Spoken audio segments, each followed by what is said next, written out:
இப்போ வந்திருக்க யூத் படத்துல வந்து இந்த பாடலை யூஸ் பண்ணியிருக்கவே கூடாது. இது என்னுடைய பாடல் அப்படின்னு சொல்லிட்டு கானா தினேஷ் வந்து சொல்லியிருந்தாரு. ஸோ இதுல வந்து கென் கருணாஸ் என்கிட்ட கேட்காமயே இந்த மோனிஷா அப்படிங்கிற பாடலை யூஸ் பண்ணியிருக்காரு அப்படின்னு சொல்லி குற்றச்சாட்டும் வச்சிருந்தாரு.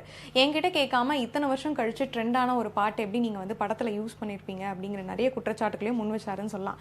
இப்போ கென் கருணாஸ் என்ன பதில் சொல்லியிருக்காரு அப்படின்னு பார்த்தீங்கன்னா, டிவோ கிட்ட தான் இந்த பாட்டோட உரிமம் இருக்கு, அவங்க கிட்ட கேட்டு தான் நான் இந்த பாட்டை வந்து படத்துல யூஸ் பண்ணியிருக்கேன் அப்படின்னு சொல்லியிருக்காரு. இந்த கானா சாங்க்கு நிறைய விஷயத்தையும் வந்து தினேஷ் சொல்லியிருக்காரு அப்படின்னு சொல்லலாம். மோனிஷா அப்படிங்கிற பாடல் பார்த்தீங்கன்னா வந்து 10லிருந்து 12 வருஷத்துக்கு மேலே வந்து எங்கே போய் பார்த்தாலும் என்னுடைய பேரை நீங்கள் போட்டிங்க அப்படின்னா இந்த பாட்டு வந்து ப்ளே ஆகும். ஸோ எங்களை வந்து வளரவே விட மாட்டேங்கிறாங்க, எங்களுக்கான அங்கீகாரத்தை கொடுக்க மாட்டேங்கிறாங்க, நாங்கள் ஒரு பாட்டை ஹிட் பண்ணால் அந்த பாட்டை எடுத்து வந்து படத்தில் போட்டுக்கிறாங்க அப்படின்னு சொல்லி ரொம்பவே கொந்தளிச்சு பேசியிருந்தாரு. நாங்கள் வந்து டிவோ கிட்ட கேட்டு தான் இந்த பாட்டை வந்து யூஸ் பண்ணியிருக்கோம் படத்தில் அப்படின்னு சொல்லி கென் கருணாஸ் வந்து விளக்கம் கொடுத்திருக்காரு. ஆனால் சோஷியல் மீடியாவில் என்ன சொல்லிட்டு இருக்காங்க அப்படின்னு பார்த்தீங்கன்னா, டிவோனா என்னன்னே தெரியாதே போலப்பா அவருக்கு அப்படின்ற மாதிரி நிறைய விமர்சனங்கள்லாம் வந்துட்டு இருக்கு. ஸோ கேலிக்கையாக நிறைய விஷயங்களை பேசிட்டு இருக்காங்க.